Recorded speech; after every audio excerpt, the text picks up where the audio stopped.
damn it. We gotta get better at that. Yeah, we gotta get way better at that. I'm gonna crack a can because we are at RISKROCK, and to my right is Risk, Kelly Graval, and this is your... You said it good. I was working on it. Yeah. Yeah. Did I do it all right? Nailed it. Yeah, cool. Well, this is the drink that you designed with Monster a few years back, and it came in, you can hit their packaging there, but Danny, if you can open that up, face the camera and open it up. Look at it, what is it? It's like a subway car, I think, right? Boom, look at that. Or a train. Train. Right? This is dope. Thought about Juice series, but we are at, we're at your house. Right. Compound. We call Compound. it Probably the coolest art studio I've ever seen in my life. Yeah. Well, Thank definitely you. is the Really? coolest Thank art you. studio. Thank you. You've built this thing out. We're in what is this, the paint shed? What do we call this room? Yeah, this is the paint room. This is the studio. This is where we do the messy painting. Yep. We have another studio over there that's going to be the clean studio for like brushwork and stuff. But this is the one that all the paint is thrown around and we make a mess. We would call this the wet studio, and that'd be the dry studio. There you go. Perfect. We have our resident painter in here for all the episodes we do with painters. Graffiti artists. Brittany's painted in here before. I painted in here. I heard she's been here. We were talking about the podcast that you had, Happy Hour, and I was nice and toasted and toasty, and we were painting on this wall, and I just go up and just take 2 spray paint cans, and I'm just like, psh, and you're just like, okay, we're doing that. Yeah. Yeah. I still have those pieces. Huh? I still have those paintings, those Really? canvases, yeah. I want to see them. Originally from New Orleans, Yes. and when did you move to California? Oh, wow. So 7th grade, I moved to Lake Tahoe. Yep. Oh, And then wow. 8th grade, I moved to California.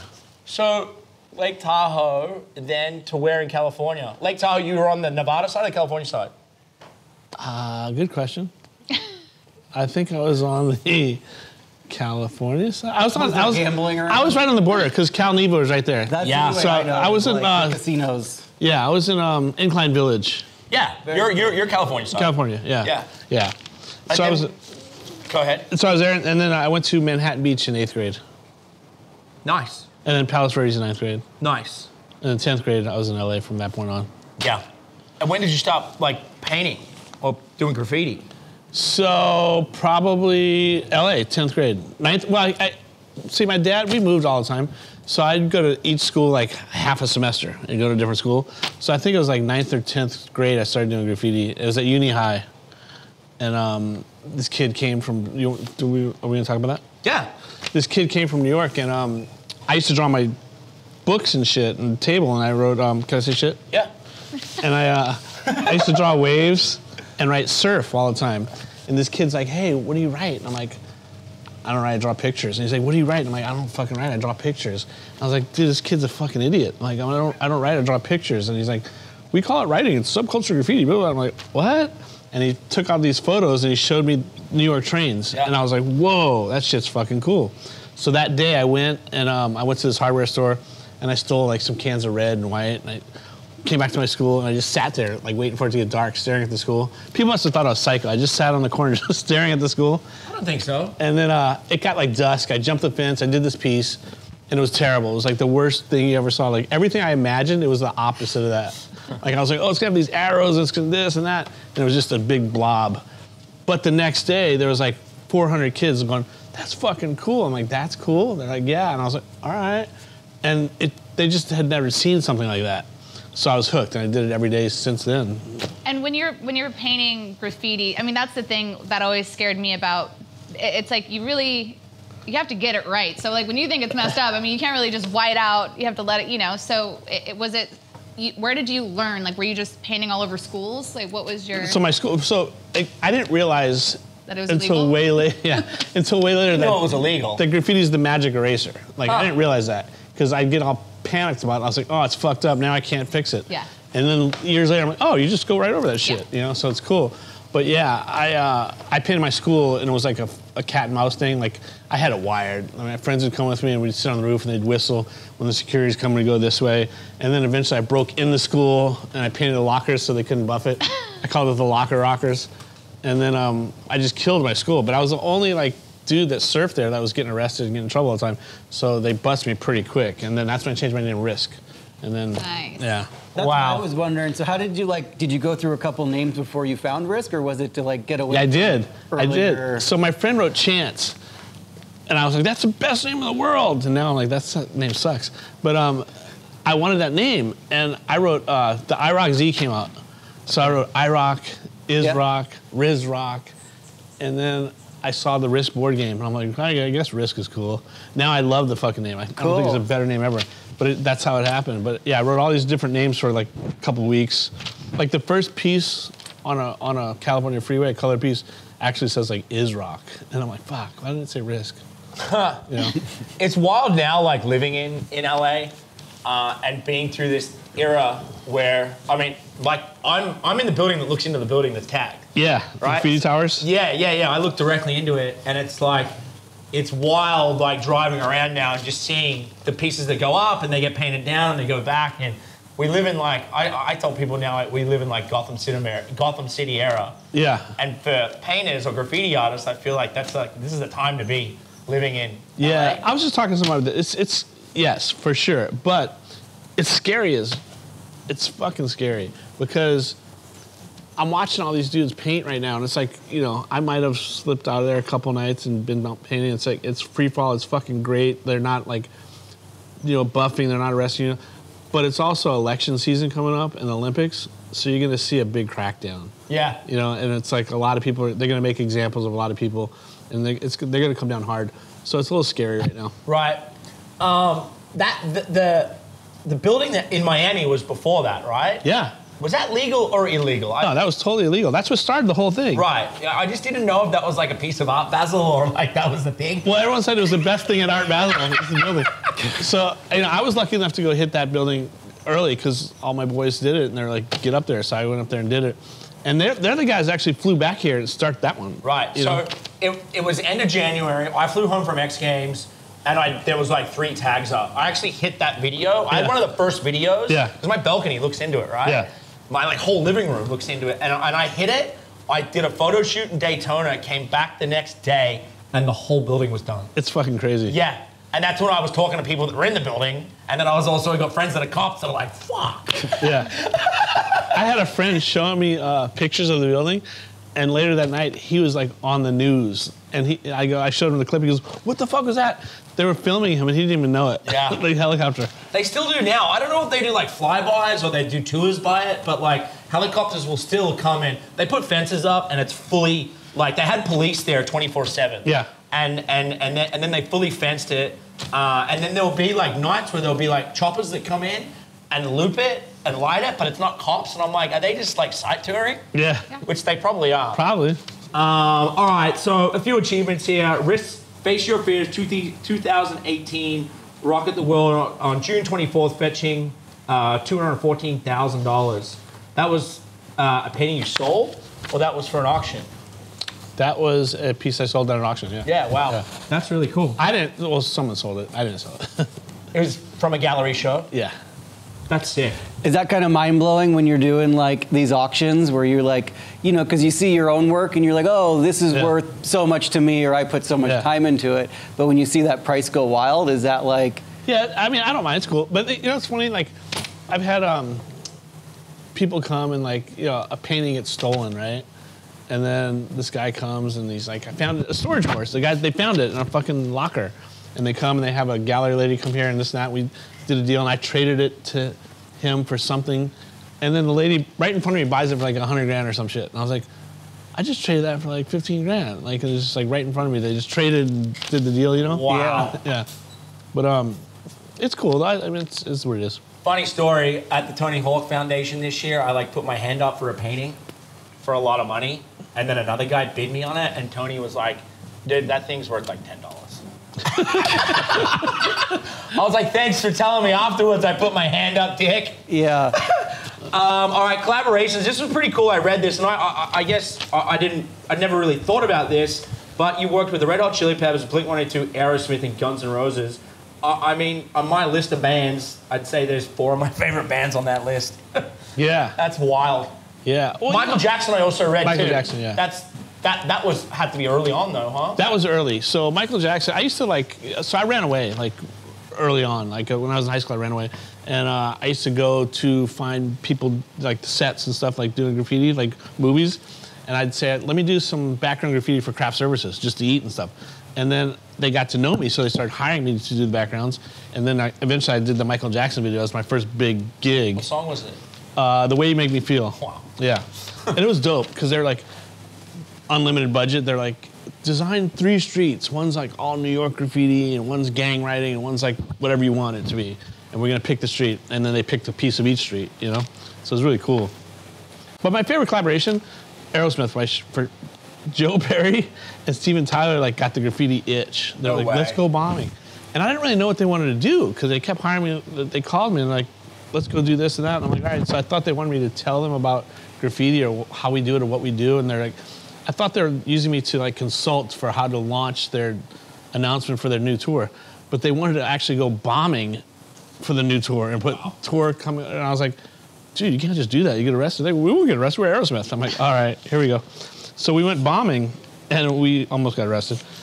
But it's true. The cops. Did you guys get chased by the police with Aerosmith? Dude, I'm in a lot of problems at the time with the city. I'm having all these major issues, and Joe Perry's like, all right, I wanted to say, let rock rule tour coming. I'm like, dude, it's a block long. He's like, there's a big wall, and I'm like, bro, if the cops come, you're gonna have to, get the lawyer. He's like, I got you. Don't worry about it. Cool. So I started doing the piece. Cops come in. Here we go. And he walks up. He's like, what's up, Joe Perry, Aerosmith? We're announcing my tour. And they're like, right on. And they leave. I'm like, what the fuck? Yeah, you're like, why isn't it that easy for me? And they just left. Yeah. But we did TMZ. TMZ picked it up, and they called us, and they're like, hey, did you really go painting with Joe Perry and this and that? And I tell them all the stories, and they have pictures of all the buildings we hit and stuff. And then the detectives came, and they tried to bust me. And it was so cool, because the one guy that they tried to get to press charges is like, yeah, I'm a pretty big fan of Aerosmith. I know how to get in touch with Risk. If I want him to paint my building, I'll call him. Yeah, I'm not going to press charges. Wow. Yeah. You got lucky. Dude, there was a time there, like, I remember when I met Revoke and Retner and those guys. Remember we were at that show and Retner bought his own paintings? We were at Elise Walker's pink party? Yeah. And nobody bid on his paintings, and I watched this dude spend, like, $250,000 on his own paintings. I was like, I was like, oh, that makes sense. You don't want your value of your painting to go down. Yeah. And then I also met Revoke at that time. Yeah. And that's when I then really understood how much the police hated Revoke. And I don't know if you know this story, but I brought Revoke to Australia. Yeah. And we were doing an event out there. Spraycation? And then the event fell through, and he ended up just tagging Melbourne. Some good ones, too. And then there's some really good ones. And then he went to get on the plane, and they picked him up at the airport. Yeah. And he was put in jail. Yeah. And I was the fucking person that brought him to Australia. Well, it didn't help when he came out and he had his glasses on. And they go, do you have any remorse? He goes, yes, very remorseful. And they're like, he was like an Australian legend. He was on every news channel. It was huge. So we were getting a lot of problems after that, because he was on probation, so they kept nailing him all the time. And they kept harassing me because I was with those Osiris shoes, and I was doing a commercial, and the detectives would show up on set. I was making a book. They'd go in there and tell the guy, why are you making a book? This guy's a fucking piece of shit. It was gnarly. And then the ACLU actually got behind me, and then they kind of backed off. I got a question. So how do you, as you get more famous within your tagging, right? How do you balance out staying out of trouble? Because as you get more fame and more popular, it's easier to identify, right? Because you're using your tag. I just really couldn't paint in LA for a long time. It was just impossible, because they were just gonna nail me. I don't want to.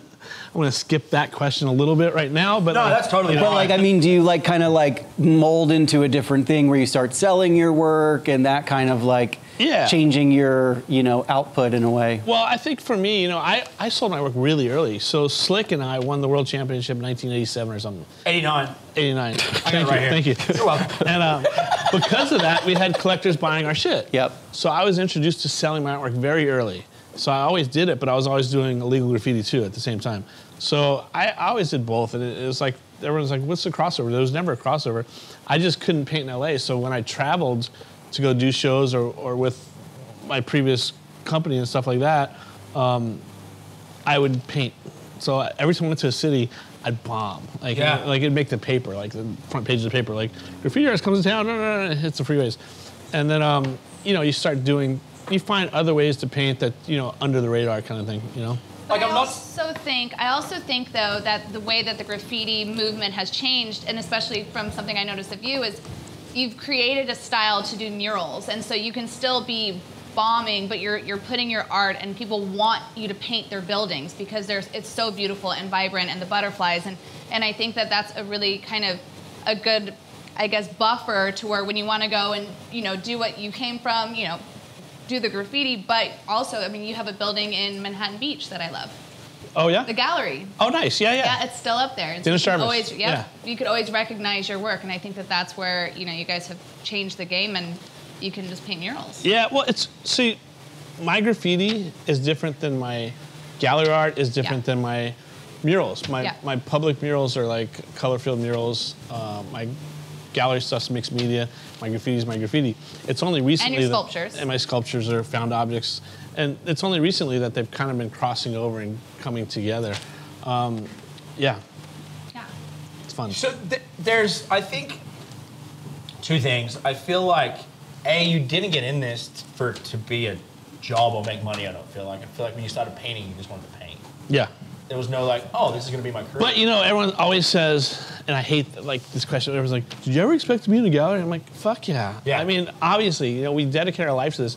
I always expected to be in a gallery and aspired to be in a museum. Yeah. You know, I dedicated my life to something, so I wanted to be decent enough to be celebrated for it or that. So I always expected that. Yeah. Did I ever expect to be very successful? I don't know. I expected to get by for sure. Yeah. But I didn't expect to get a lot of stuff that I got with that. Yep. Yeah. It's got to feel pretty good to like take, you know, this in the street art, where at that time people probably weren't like, oh, this is a gallery thing or whatever, and stick with it to the point where you get to see it turn to where people actually appreciate it. Well, I got to see it turn a bunch of times because when we first did it, no one saw it and it was really cool. Yeah. They're like, that's fucking cool. They'd come outside your painting building, that's cool. Then the tagging came, they were like, they wanted to kill us. I feel. Then the museum show came and it's cool again. Right. It's just, So it's like you a cycle, it Yeah. just keeps going, right? But I feel like you guys, it's only recently that graffiti artists have been like respected by the public, and like everything moving forward. I feel like there was like, it was around, I don't know, correct me if I'm wrong here, when Shepard Fairey did the Obama painting and then ended up in that, and then that became so big, and then there was, you know, a turning of graffiti or graffiti artists or artists that were in the streets that are now being, your art is then being put in the galleries and being sold for lots of money. That's given you guys. It's becoming like fine art. The Yeah. graffiti is That wrong by saying that? Well, no, but I think what happened was you have people like Roger Gaspin and Jeffrey Deitch that did art in the streets and beyond the streets and stuff like that. Yep. And when the mainstream sees it in a museum, all of a sudden they associate it with value. And I remember the LA Times did an article on me at the time of art in the streets, and they're like basically saying kind of like overnight success. I'm like, yeah, I've only been doing this at the time, 26 years at the time, you know, overnight. And the same guy, dickhead that wrote it, had criticized me for years on different art blogs and stuff, and he didn't even like realize it was the same person. Wow. But anyway, critics. Yeah. Yeah. Wow. And then we got into like this whole big thing. We actually ended up being, we get along now. But yeah, I think when the museums dictated that, that's what happened. And also, you know, Shepard Fairey doing the Obama thing, what that did was catapult a whole group of young artists. It was the first time in hundreds of years that we had such a young demographic loving art. Yeah. And people realized they can make a difference with art, and they have a voice, and that's the whole thing. And I think that's why graffiti is the most important art form. It's the hand to medium to surface. The last hand to medium to surface art form. It goes digital after that. But it's also because the young people found their voice through art. Yeah. You know? Well, and it's giving the opportunity, like you said, if he can do it, I can do it. Now we're being exposed to all these incredible new up-and-coming artists that are absolutely beautiful. And Beyond the Streets, what Roger has done, it's when you go and walk through those halls, it's incredible, really. Yeah. Yeah, those shows are sick. They're so good. I have those books too. Sculpture art. When did you get into sculpture art? So, art in the streets or Beyond the Streets, one of those. Beyond the Streets. Beyond the Streets, I did my first major sculpture and it was the shark, and I did it for Roger's show. And I wanted to pay homage to Damien Hirst, who's one of my favorite artists, and I did an urban version of his shark, and it turned out to be a cop car. It didn't even make it to be a shark because I was reading up some stuff, and he said the world's biggest predator was the great white shark, and I was like, if I'm doing an urban version, the world's biggest predator is a cop. So I took the cop car and I sliced it in half like he slices all his stuff in half. That was the LA show, right? Yeah. Yeah, I remember seeing that. And then, so that was my first shark sculpture, was that cop car sliced in half. And then I came back and revisited it and did the found object sharks. And that gets into me paying homage to the Ferris Gallery, who's a group of artists prior to me in the 60s that I absolutely love. They inspired the hell out of me. Like, that's my whole being, is to continue dialogue with those guys. And Keyholtz was one of the guys that did a lot of sculptures of found objects, but you have Billy Al Bankson, you have Ed Ruscha, you have Dennis Hopper, you have so many of them. Right. You know, Where is the car? Ed Moses. Is it still there? I donated it to the Valley Relic Museum. Nice. Yeah. Where's the Valley Relic Museum? It's in the Valley. It's so cool because they have the Spicoli's van. Okay. You know, you can go in there and smoke a joint in Spicoli's van, and they have the car there, and they have all this cool shit, like all the first BMX bikes, and it's just really cool Whoa. shit. Yeah. All right, we gotta go there. Yeah, it's dope. Let's talk about when you started Third Rail Streetwear. Which Yes. I came in and I saw this logo, and for those of you that don't know, or me and Danny come from the snowboarding background, and I looked at it and it just resonated. And then I didn't say anything, and then we talked about it, and then you were like, yeah, I did the Morrow snowboard designs, and I was like, fuck, that's a logo I looked at since I was a kid. Yeah, they private labeled our snowboards, and that's how we started with them, and we did a bunch of stuff with them. It was good stuff. Who did that? That's your drawing, and then you came up with the name? No, I came up with the name, and I took the Arizona Sun Devils logo. Yeah. And you know, that was back in the time of streetwear, I just stole logos and stuff and put our name there on it. now. And then a cartoon was actually, you got to draw your own devil, and we're at some restaurant, and he actually drew that for me on a napkin. So a cartoon drew that devil, the original devil. So what inspires you when you have these projects? I mean, I know as an artist you can just get inspired from other, you know, signs or whatever. Is there something specifically that you lean towards when you are assigned a project, or you want to do a project, or you just kind of let it, how'd your creativity get sparked? I don't know. You know, there was such a period of time, like the butterflies came because of my kids. Yeah. You know, they were really young and stuff like that, and that happened. And then I just kind of find these veins and they go with it. Like the butterflies had so much meaning to me because they're temporary and our art's temporary. And a friend of mine said from Anarch to Monarch, because I grew up in the punk rock scene in Venice Beach and all these things. So I just kind of find veins and go with it. But, you know, music, a lot of music. And I'll just like look at something and find one aspect of it, and I'll just go from there. Yep. Well, you have to, right? You just have to like trust that instinct, trust that gut. I mean, yesterday I was painting and stuck, and I just had to sit for 5 seconds, and then it goes. You know, like right when you feel stuck, that's as soon as something breaks free. I don't paint small, so painting this was like a good warm-up challenge because I hate painting small. But before you guys got here, I changed the whole thing. You changed the whole thing? Yeah. What was it before? I'll show you a picture of it. Like I hated the K and everything because this piece was originally drawn to go on this huge wall like this, and when I shrunk it down, it just kind of looked weird. So Interesting. just changed it. Yeah. I was wondering that, like, so how often, like, because obviously they go up and then, you know, either they disappear, but do you look at some of your early work or like pieces where you're like, oh, I wish I could just go back and redo that right now? Fucking or everything I like, ever fucking did. Yeah. really? I have a book. Roger Gassman did my book, and I was like, dude, this is all shit. It's crap. And he's like, dude, it's not a fucking art book. It's an autobiography. I'm like, fuck that. I don't put art in it. He's like, you're not ready for an art book yet. We got to tell a story first, and then we do an art book. So we're working on an art book now, and I can't wait. But even now, he's like, well, we're only going to put 30 of the new. I'm like, what do you mean? He's like, it's right now we're just transitioning to that, and the next book will be the art book. You know. But that's kind of like funny because like I've seen it before, like right, even with like someone like Stash, I got to hang out with him in New York quite a bit. But He's like, great. but you guys will like go over your own piece, like instead of just going next to it or a couple down, you almost just redo your own one, Yeah. where it's like I almost erase it and then just put it back up, as opposed to like more. Yeah. It's like better. I was at the Rockfest with Monster last month or something. I did a piece and I walked away and I looked back at the piece and there was something, I don't know what it was, But they were like, "Oh, cool, the piece is done. Get the photos." And I walked in and I started redoing the whole piece. And they're like, "What the fuck are you doing?" Like, just do another one. Why are you doing that? Quick. Give him a heart attack. Yeah. Who were some of the people you looked up to growing up? When? Oh, growing up? Like inspired you as a kid? Art-wise? Yeah. Oh, man, there's so many. But you have to understand, like, I met Keith Haring at Art Center when I was younger, and I was I was on my way with art, and he was so influential to me. And it wasn't so much his art; it was what he did with his art, and I admired it so much. And I was like, I want to be traveling one day and doing murals and meeting all kind of cool people and talking to people and doing that. Like, so that inspired me. Like, and it wasn't like his style of art isn't necessarily inspiring to me, but like what he did with it. Warhol, the Fun Factory, bringing all these people together, creating all the time, socializing through your art, super inspiring to me. Yeah, there's so many different layers to that. Michelangelo, sculpture, painter, rebel, you know, again, not my kind of art, but super influential to me. Michael Heiser,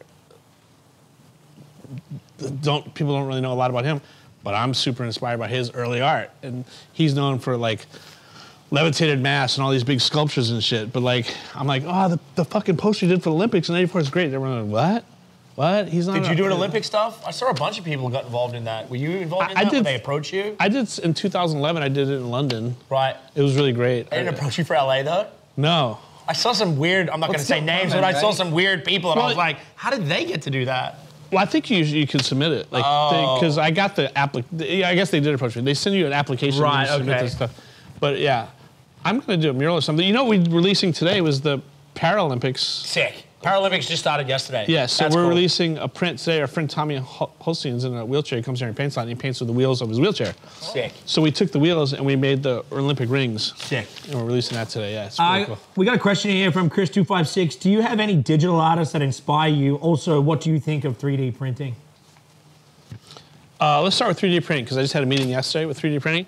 Now they're printing with stainless steel. It's fucking mind-boggling to me. Like, printing with stainless steel is fucking crazy. I'm waiting for that one to happen. It's fucking crazy. So they're making houses with these fucking printers. Yeah, That's crazy. The material that I've seen is like that plastic. I saw in Texas a dude is making houses. With the plastic, you could do 3D printing in color now. So I wasn't really into toys because I never thought they could get the color right. I didn't want to hand paint it. I didn't want to change the colors. Now they could actually just print in color. So it's crazy. They could print 3D printing in stainless steel, so that's crazy. So I'm totally into that, totally working on that. And the other question was digital art? Yeah, it was in the same question for the same person. I don't know anything about it. See, one of my biggest regrets is not learning how to use a computer. When the computers came to LA, there was Tower Records and Nana's Shoes in Santa Monica, and they both had art departments, really cool art departments. A lot of my friends worked in there. We used to go steal art supplies and do all this stuff or whatever. But they had the first computers I saw come to LA, the Macs. And I remember my friends using them. I was like, that's fucking stupid. I could draw faster than that dumb thing. And I never used them. They went on to be masters at them, and they obviously became a lot quicker and stuff. And I think that if I learned how to use a computer, I'd probably be a little further along. But so I'm not really the person to ask on that. I'm not really familiar with digital art. I see it, it's cool. I can't relate. I struggle to turn on a computer, so we're good there. Banksy. Banksy's dope. I've done a couple things with Banksy. Do you know what's so funny? This is, you're gonna laugh about this. So there was a time there where Banksy followed 3 people, and one of them was tall. Really? Tall Cooperman. And I was like, he's tall, Banksy. Imagine. Man, like anybody can do that, right? Yeah. I was like, is this weird dude that I like met on this, that was giving away Vestel watches that would hang out the front at DCMA store with Aaron LeBant, who became one of my best friends. I literally was like 21 hanging out with him in LA, and Banksy followed 3 people and Toll was one of them. I was like, how's that? You want to hear a great Banksy story? Yeah. So for Exit to the Gift Shop, they want me to come and announce the movie and stuff like that for the screening. But also they want me to be on the red carpet outside, and the limo comes, and I guess a big moving truck is going to hit the limo, or vice versa. Something's going to happen. It's going to be a big commotion, and then I'm going to start painting the truck, this box truck. And then as the celebrities come down the red carpet, I show them how to spray paint and tag the truck. the truck breaks down on the way to the fucking thing, so it never shows up. So we're all sitting there, and the limo's sitting there. And I'm like, fuck it. So I start bombing the limo, and they're like, what are you doing? And I start hitting the limo, and I do this wrist piece on the limo, and Stefan Oriol's there, and Willie T, all these photographers that are friends of mine, and they're nudging everyone away from me, like keeping all the people away from me. And they're calling the police, and you're getting all crazy. And then Banksy's people come out there, and they're like, we didn't say we don't know anything about it. And then someone's like, are you going to let them get arrested for doing graffiti? And they're like, fuck no. They got on the phone, they bought the limo on the spot, and the limo driver's a total dick. And they're like, yeah, don't worry about it. We bought the limo. And he goes, all right, well, I'm going to get home. They go, start walking, motherfucker. Wow. And then they shoved me in the side door, and the cops came and everything was cool. Yeah. Where's the limo now? I don't know. What do you think in how graffiti has changed over time, in your opinion? Oh, wow. How graffiti has changed over time. Well, so many ways. Yeah. So I started painting in 1983, and we didn't have anything to look at except New York subway. And until about 85, that was like the Bible, subway art and all that stuff. And every style, I feel, was derivative of New York. Anywhere in the world, it was like all you saw was graffiti that looked like New York. Yeah. 85, 87, people started doing graffiti, and they started molding into their own styles. Like, you know, now London has a style, and LA especially, hardcore developed, like, they looked at a lot of the cholo writing and the stuff like that, and they started developing these blocky styles and sharp edges and different colors and stuff like that. So if you ask the question how that changed like that for that reason. But if you ask about now, because of the internet and because of cell phones and because of all, you know, we were pen pals. Yeah. We had to write and send photos to each other and take 2 months to actually see a piece that was done, you know, 2 months ago. Yep. Now within 2 seconds, like, look what I just did. So you see this great melting pot of graffiti. The style is elevated to a level where it's just fucking beyond belief, and there's so much of it. So you're losing a lot of that style per region, so to speak, and you're just getting these mega styles. And what would you, like if you had any advice for up and coming, you know, people who want to start graffiti, want to start art, is there something that you would maybe have wanted to know yourself at a young age, or something you would tell others? Yeah, I mean, I keep it real simple, keep on keeping on. Yeah. Like, I mean, that applies to, I mean, it sounds basic, but it applies to fucking everything. Yeah. You know, if I would have stopped when, you know, my teachers and my parents told me, you know, don't do graffiti, I would never be the person I am today. And I just, you know, I do something to the point where you go through, you do it so much that it's painful, and you do it to the point where you love it. You just keep going. And yeah. Yeah. Keep on keeping on. How did you feel when you realized this was changing from a hobby to something you could make a good living from? It was totally cool, because all I wanted to do was paint my ass off, and to get paid in paint was fucking rad. And I was very lucky, man, because I was earlier in the Hollywood scene and everything, so graffiti was getting popular. Companies wanted to use graffiti, and I convinced them to do it, make it real, make it authentic, to let me write Risk. So when I did all this backdrops, all these movies and Michael Jackson stuff, I was writing Risk. Yeah. So I was very lucky. I didn't have, you know, later after me, people had to come in and start writing corporate names and stuff like that. How do you feel about doing commissions? Does it kind of like take that creative edge away a little bit? Stressful? Do you? No, I'm fortunate enough to be able to pick and choose my commissions, so that's the big thing. Yeah. And then they're all solid people and good companies that I get behind. So if you're picking what you do, you're getting behind the company, there's really no problem. It's just, you know, there's a certain period of time sometimes that people have to do things that they don't want to do, and that's the problem, you know? Yeah. So. Well, we did the Tops project together. Yes. How did you like that? Totally out of my wheelhouse, but I loved it. I loved your cards. They were cool. Yeah. But like, I didn't know, see, I'm not like a really illustrative this artist. big. Yeah. I was like, what the fuck am I gonna do? But then when I figured out to do them this big and shrink them down, Yep. it was cool. So we still have all of those, like, cause I'm the same way, I paint bigger. So I was painting all of the cards, and like, I was painting actual portraits, and I just have like tons of portraits of baseball players. I'm like, okay, I don't know what I'm gonna do with these, but I have them. Yeah. Yeah, I love that project. Yeah. But it was like, and the crossover to a different crowd, you know, like that doesn't necessarily see my art, was really cool too. And it was the perfect time, because we were doing it, 2021? So it was like right at the, like during COVID, we were all kind of locked in. It gave us something to do. Yeah. I remember I came here for Thanksgiving, and we were talking about it for the first drop. Yeah. All right, Noah Jones, what's the biggest piece you've ever done, and did you enjoy it? Because you said here is you struggle doing small pieces. This is not a small piece to me. This wouldn't fit in most bedrooms. But you're used to doing giant pieces. What's the biggest one you've ever done? Sudbury, Canada. I did this hospital, and it was the biggest mural in Northern America. And I did it with Monster. Yep. And we we had 12 days to do this fucking thing. It was like 1,000 gallons of paint. Jesus. And it was a fucking nightmare. Like, they stole our fucking equipment. Like, who stole your equipment? we don't know. Like 5 times. They stole like everything, like 5 times. Wow. I was asking the festival guys, Up Here Festival, what's up Here Festival, great guys. But I was like, what's up, man? Why is the fucking, what's up? They go, we have a security guard. And like, one time security guard's like, I got tired, so I hid the trailer in the bushes over there and took a nap. And I'm like, that was smart. The guy cleaned out the whole fucking trailer because it was in the bushes, you know? I remember like, it was just a fucking shit show. But like, we got it done, loved it, it was crazy.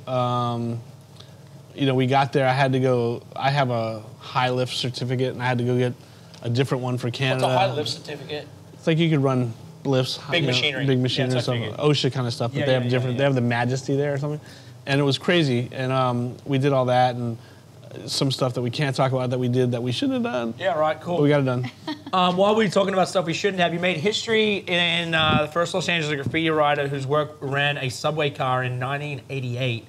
How dangerous was graffiti back then? And obviously that was illegal. Yeah, so that was 80, it might have been a little earlier. I don't know when, it was right around the time, and it was the last of the running graffiti trains in New York. Like, they were getting them really clean and everything. And I graduated high school and I hitchhiked to New York to paint trains. And I went with my friend Dante, and he's familiar with graffiti and all this stuff, and he's like, they're not really going to be receptive to you. They don't like dudes from LA or something. He goes, don't say you do graffiti. So we went to his friend's house, who was Reese, and I walked in. The minute I walked in, I was like, you guys do graffiti? And he's like, oh, okay, fuck you. So he left me there, and Reese and those guys were so awesome to me. Ghost, Vin, Ket, Reese, I believe Wayne. I met all these legendary dudes that took me out painting every night, and I got to paint trains, and it was fucking just amazing. But it was crazy, because, you know, we're going to Jamaica, Queens. We're going all these different places where we had situations, and I had to adapt to the situation. They knew the situation, so I just kind of followed them. But it was crazy. Some interesting, like, I mean, when you're painting trains in New York, are you in the tunnels? Are you outside? Like, where are you? Tunnels, layups, etc. That was the most dangerous graffiti I did was LA, like, by far. You know, the tunnels are cool. Once you get in there, you're cool. You got to look out for guards and stuff like that. But like, LA. You were the first person to do overpasses too here, right? Yeah, I did it was a train overpass on the 110 or whatever it was. So as a kid from Australia, when I first came to the US, like, I would never seen graffiti on signs like that, and it's kind of a trip. Like, you're like, how the fuck do they get up there? How the fuck do they get up there? So I shimmied across this one, you know, but later on, like Whisk and Sir, they're my crew. They the ones that really coined it. Heavens, they coined that name and everything. We'd go up there and get high and sit up there and watch cars and shit go by and everything, and we start painting them, and they started hitting the back of them and stuff like that. But that's how it all started. When I first did that overpass, it was fucking really scary because I was shimmying across, and the wood was all rotten, and it was falling down, and I never forget. Like, I wasn't scared to get caught or anything like that, but I was like, damn, this is how my life ended. I thought the wood was gonna go crash through a car and kill somebody. I was gonna go to jail for, like, murder, you know? That's what I kept thinking, you know, because the wood's falling into the freeway. It was crazy. My next question on that is like, so in some of these overpasses that I see, are you guys sometimes spraying upside down? Where you're always trying to find a spot. You've got to basically shimmy, find a spot to put your feet, and then try and go out as far as you can. Yeah, I mean, it's, you know, I'm not the one, you know, the guys that are now doing the crazy shit are the guys rappelling, like Rams and all those guys in MSK. Thing, right? Yeah, that's fucking nuts. You know, that's like, talk about graffiti, how did it change, taking the next level. All the shit that you think of when you're a kid, like when we watch the Jetsons, we're like, oh, there's gonna be a cell phone. Oh, there's gonna be when you answer the door, you can see someone, all this stuff, and they have it, right? And then Amazon shipping stuff, like, they have it. So when we're kids doing graffiti, we're like, man, I want to rappel from something and catch a tag. And like, now they have it, you know? It's wow. So it's kind of crazy. Danny, you have a question? Yeah, I was wondering, like, Besides like LA and New York, what are some of the other like kind of capitals of graffiti in different styles? Wow, Germany was big for a long time. Yep. I think everyone's kind of big. Italy, I mean, they were hitting the trains their trains ran forever. It's just, I don't know. I think everyone has their own time and era. It comes and goes. I think places to me that are just, I don't know if they're graffiti capitals, but Barcelona. I used to love to go paint in Barcelona. Yep. I used to go by myself to paint every year in Barcelona. I would just go and just find little nooks and crannies and paint. I don't know if anyone ever really saw them, but that was like my space, my place to go. Back when we were getting all that trouble, we're Voking, stuff like that, I would just fucking jump to Barcelona for a week or two and just go paint. I'll just go do it over there. Yeah. Is there anywhere like you'd like to kind of go, any places you'd like to kind of hit in the future that would be cool? Or cities that like haven't been? It's not so much cities, it's the Hollywood sign. That's been my dream forever. I went up there, I mapped it out, I did all this stuff. People have hit it. No one's ever really hit it like Hit it. Like done all the letters. I want to do the whole thing. Yeah, I want to do the sign. But couldn't you make a phone call now and work on that? Like, I thought so, but we tried. I had a lawyer try. And right. And where did it go? Didn't Hugh Hefner to pay to keep it up or something? If I remember correctly, it's been a while. It's privately owned by an organization, but there's no fucking way. So we actually thought about like getting in the helicopter and getting these cannons I could spray, like do a color wash. And my lawyer's like looking about how much jail time I would get and everything. We're trying to figure all that out. Like if we split up the jail time between all 5 of us, we can make this funny. work. I almost like picture like a Mission Impossible with like Tom Cruise just flying by but painting everything. If you've got a connection to Tom could make it happen. Yeah. My friend Raffy did Raffy sod on it like back in the 80s. His band was the Raffies. And he's the one who told me how to do it. And so he went to all the Holiday Inns and stole all the sheets. And they sewed up them all the sheets, and they got on top, and they just rolled them down so they had black sheets and white sheets to make the letters. So I was going to do something like that, and I was going to paint all the sheets and everything, and it's going to say Risky Wood. And then, people started hitting it and stuff like that, and it got hot, and they have security and stuff. We spent so many days up there getting high and shit, scribbling, tagging and stuff, and never painted it. I'm like, what the fuck? Did you? Because people have done things over the time, like somebody dropped a lettering on it so it said weed. Yeah. We actually know a guy who's a little loopy that I grew up with in Australia, RJ Williams. Very he'll probably see this at some point. He's probably watching right now. I grew up snowboarding with him and his younger sister, but he was like a tagger in Australia and whatever. And he did some events with us. This guy was a Looney Tune. But he actually, this is probably, 2015, 16. He hiked up and dropped this like crazy white sign, like hiked up at from 11 p.m. and it took him till 4 or 5 a.m. and he dropped this like crazy white sign next to it. And all the years, and he did it by himself. There's only been a few things that I've seen. There was the Holly Weed on 420 that everyone saw. Yeah. Which, how did they do that? They just papered it? So if I remember correctly, he was super fucking lucky. He did it in the rain, so the motion detectors were going off and they weren't paying attention because of the rain. Right. Yeah. And then RJ, one of our friends, he hiked this crazy canvas up from the bottom to it. Took him 6-7 hours, and then it was there. And then somebody went and took it down. But they're the only 2 people I've ever. We thought about projection mapping it and doing all kind of stuff. That's digital. There you go. There you go. Digital. As you get bigger and you've your name's kind of gone more out there, is there copycat painters? Have you ever seen anyone tag your tag where you're like, wait, that's me? Yeah, I see a lot of that. Just add a letter, or just will they do the same? No, listen, I totally get it. People, I'm blessed. I'm grateful. I think it's people pay homage. It's amazing. That's totally cool. I get it. We all emulated people growing up and stuff like that. It's just some people take it to another level, and and I don't even criticize them for it. It's cool, but they'll DM me and they're like, "What's up, bro? When are we gonna paint together?" I'm like, F you. It's am I good enough? Look. They're I get phone calls like, hey man, I saw this. It looked like you had a bad day. Ha ha ha. I'm like, I didn't do that. Looked like you had a bad day. Going back to DMing, how much has it changed? When you started doing this, there was nothing. It was film cameras, fucking Polaroids. Then it was digital videoing. Yeah. For us, that was of snowboarding. It was just photos, magazines. When we did our first films, it was 16 millimeter. So we would film a whole year And then you wouldn't know if you got the shots until you went into the film room, and then the movie comes out a year later, and then digital, and then now we're in this era. Yeah. How much has that changed, like blowing up spots, doing what you do, hot spotting people? Like it's got to fucked up your world a lot. Oh, completely. But I mean, it's you know, there's good and bad, right? Because it's made the level to such another level that it would never be at this level without social media, or cell phone shit like that. So you gotta love it because it's pushed the art to another elevation. So it's you know, there's good and bad with everything. You can't have good without bad, and vice versa. You gotta adapt. Like there are people that I'm 38, and there are people that look at the way I live and it's like confusing to them, right? Yeah. But these people are still living like we did 20 years ago. Oh yeah. So it's like, it's confusing for me, but it's confusing to them, where I've always adapted and tried to understand what's coming next, or what a next trend is, or how it's gonna go. It's like, you look at the young kids now, it's crazy. And like, I was talking to people that are out in the train yards the other night. It's not just one kid. Every single kid now is wearing baggy pants. It doesn't define your genre or what music you listen to. It's just every kid under the age of 18 right now is wearing baggy pants. It's just, it's funny how you don't understand things. Like my kids or something like, Dad, listen to a song that's punk rock. I'm like, that's not fucking punk rock.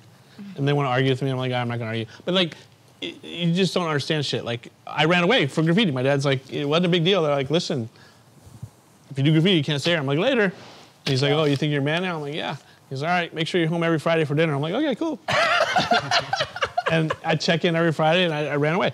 And I just, you know, you don't understand. People that look at graffiti don't understand how someone can dedicate their life to this thing. Yeah. They have no clue how much people are doing graffiti. Like, you know, my peers, my crew, my people are out there every fucking night putting in work. And people, it's just amazing if you think about it, you know? That's wild. So about like being so dedicated to something and sticking with it for a while, can you kind of like walk us through the process of you being knighted in Italy and what that was about? Because that's a pretty one of those things, giant achievement. That's one of those things, if you say, do you ever think this would happen? No, fuck no. No, right? Did I ever expect to be knighted? Fuck no, never. So Prince Medici came here. He's an artist, he's an art collector. He wanted to come by the studio. I was working with the gallery, Sur Le Mur Gallery. They used to be here, I think, in Canada. And they made this appointment for him to come through. He came through. It was one of those days when there was a lot going on here. We were barbecuing and partying and all kind of stuff. I think some guys were working on some motorcycles. Some guys were painting skateboards, and we're painting and this and that. And he was just like blown away. He's like, this is fucking cool. He goes, I paint skateboards too. And he took a skateboard out. He goes, I build motorcycles too. And he showed his motorcycle, which was not a motorcycle. It's one of those fucking moped, three-wheelers, or you know, slingshot or something. I'm sorry, Prince Medici, I'm not making fun of you.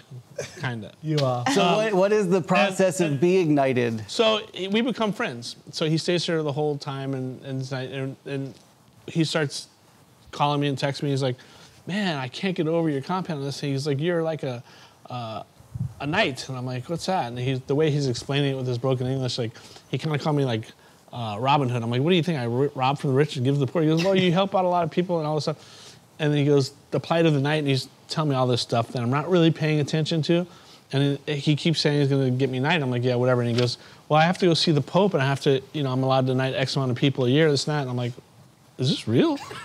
And then so he talked to the Pope about you? And I'm like, I don't know what they do, but I don't know what they do, but I guess he's got a, whatever it is. So, long story short, I'm like, well, send the tickets. And he sends tickets from the whole family, and I'm like, holy shit, I'm getting knighted. So I go to Rome and everything, and it was the most amazing experience of my life, because they have a church, this Medici church, that's like where Michelangelo's studio is. Wow. So it was his old studio, and there's a tunnel that goes from there to the Sistine Chapel where he used to paint. Whoa. So they're showing me all this stuff, and they're like, you could paint his wall. And I'm like, no way, man, I'm not gonna touch that, that's sacred. I go to the hotel, I'm like, what am I thinking? I'm gonna paint that fucking wall. So next day I go, and they must have been thinking overnight, what are we thinking? He's not gonna paint the wall. So they set up an easel, and I got to paint in the studio, which was just as cool for me. And it overlooks the city now. It used to overlook vineyards. And he takes me in there, and the priests all sleep in this room, this dorm. That's a little weird. And there's a statue of a bust. And they go, this is Michelangelo made this bust of the lady who's having the affair with that when he did Sistine Chapel. And I'm like, oh, it's like ancient porn? And they go, yeah. The priests are like, yeah. And I'm like, as I'm touching the breast, it was all weird. It just felt Did it have odd. nipples? I don't remember if not detailed. Not detailed. But anyway, so I got to do all this crazy shit, touching Michelangelo's and it was I just got to touch, like everything at the Sistine Chapel, they have here in a smaller version. And he's like, touch it. I'm like, I don't want to touch it. He's like, and there's certain things you can touch. And that sounded terrible. Yeah. That's good. I mean, you lost me when the priests were all sleeping in the room together. I mean, one more on that, because getting to like see, you know, Michelangelo's studio and stuff. Is there any like kind of famous artists, like if you could bring someone back with a magic spell and get to do an art piece with them besides Michelangelo, or who would it be? It'd be Michelangelo. Man. Michelangelo. It has to be. Because, you know, he was breaking in the quarries to carve. So he was a modern day graffiti artist. Or he was a graffiti artist of his time, breaking in the marble quarries. That's doing wild to think about. So, I mean, yeah. You know. Wow. So he had the same start in a sense, right? A lot of those guys, you know. Like, Think he ran away from home too? And Dad wanted him home every Friday? I think so. I'd bet my life on it. Yeah, I'm there too. Brittany, do you have some last things to close up with? Well, what is next for you, Risk? What is next? I get asked that a lot, and I don't know. It's a good finale question. It's a good finale. Yeah, you know, life's a hell of a ride. Yeah. And I think if you know what's next, the ride's kind of going to be over. Yep. So I don't ever know what's next. I'm blessed enough to be able to pick and choose projects, and as long as great projects keep coming, I pick great projects and keep going. So I don't really know what's next. I'm working on a book. Maybe? Babies, that's definitely next. The baby is The baby's definitely next. That's definitely next. Baby Zeppelin's definitely next. Baby Zeppelin. That's next. We're finished this compound after 10 years of building it. That's done. We have a new gallery down the street. Yep. And a new book with Roger Gassman. Shout out to Roger. Shout out to Roger. Love Roger. And then we have some toys dropping at the end of the year. Love toys. And some shows. We have a show in Napa Valley, Hong Kong, New Zealand, and a couple other places. All right, real quick question right here. What advice would you give to a young artist who is having a hard time gaining traction exposure? That's from Ricky Rialto. Man, just keep on keeping on. Like, there's no easy way. Yeah. You know, just do everything you can and just keep doing it. And cream rises, you will be noticed. Your effort will be noticed. Yeah, that's true. And I think it's consistency. You know, like you have to be consistent in your work, even if maybe it's not your favorite piece. You have to keep doing it, keep posting it. And I think that that's the problem sometimes with social media and artists, because artists are we're internal creatures, right? Like we like to go inward. So it's hard for us to express ourselves and put your stuff out there for people to criticize. There's so a ton of keep work. doing it. Yeah, a ton of work I looked at, and I'm like, I don't like that at all. Oh and after I saw it a million times, I'm like, that's pretty cool. Yeah, like later down the road, I'm like, I get where it was. You start to like look at details and appreciate, like, oh, I didn't notice that. I didn't know that. Oh, I didn't know that. I didn't know I meant that. And then, you know. 100%. So I see you got a pen here. Yeah. I used to love these as kids. So this was my tag growing up. It was Sniper. Sniper. Fuck, it doesn't work. Just Gotta hit give it. it a little tap down to get some ink out of there.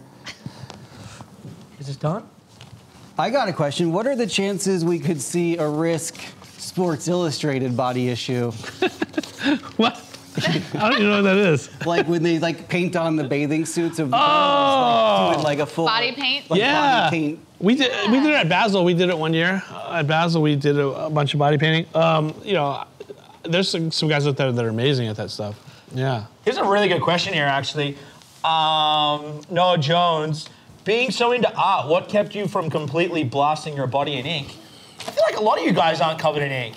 Yeah. Well, you know, Cartoon, who I consider being one of the greatest tattoo artists in the world, he, you know, kind of invented this movement and everything, was my roommate for years. Wow. So I was around so much. It's like that thing. You're around so much stuff. That's wild that you're not blasted and that was your roommate. Yeah, my first tattoo I gave myself because I was talking shit. I was like, that's not fucking art. That's sign painting. He's like, you can't do it. I'm like, I can do it. And I was all drunk and luckily he took the ink out of the gun. I fucking blasted my head and all kind of shit. And I would have had these gnarly fucking tattoos. Look at her. Look at her face. I would have had these gnarly tattoos. Next day I just had scabs, you know? But he didn't take the ink out of that one, and he should have. But yeah. And then, you know, these are all from me just fucking fidgeting and can't fucking stop touching myself, and then I have to get them you fixed. haven't stopped drawing since you sat down. I'm gonna cut that one out and keep that. So these are my daughter's names. Yeah, it's just, these are happy hour fidgets. Because we had a lot of tattoo artists on happy hour. So Yeah.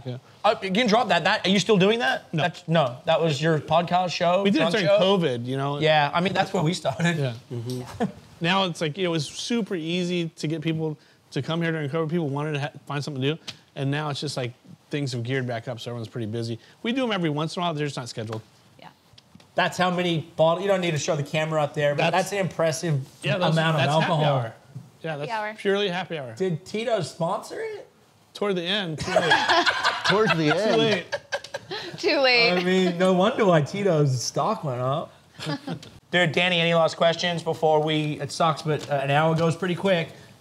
No, just honored, man. It's really cool. This is definitely like every kid's fantasy as far as like a studio. You know what's funny? My daughter's been around spray paint so much, I'm like, let's go paint. And they're like, do you have a brush? I'm like, what the fuck? And they're like, I get more control of the brush. I'm like, come on.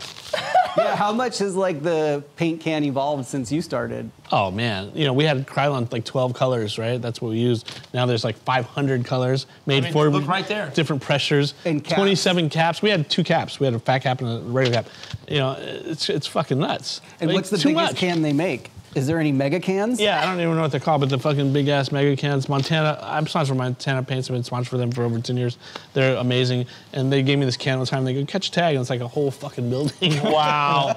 It's crazy. All right, that's it. That's a wrap. Thank you, guys. Dude, you're a legend. Thank you for having us over. Appreciate Thank you, guys. everything Thank you. do. All All right, it's a wrap.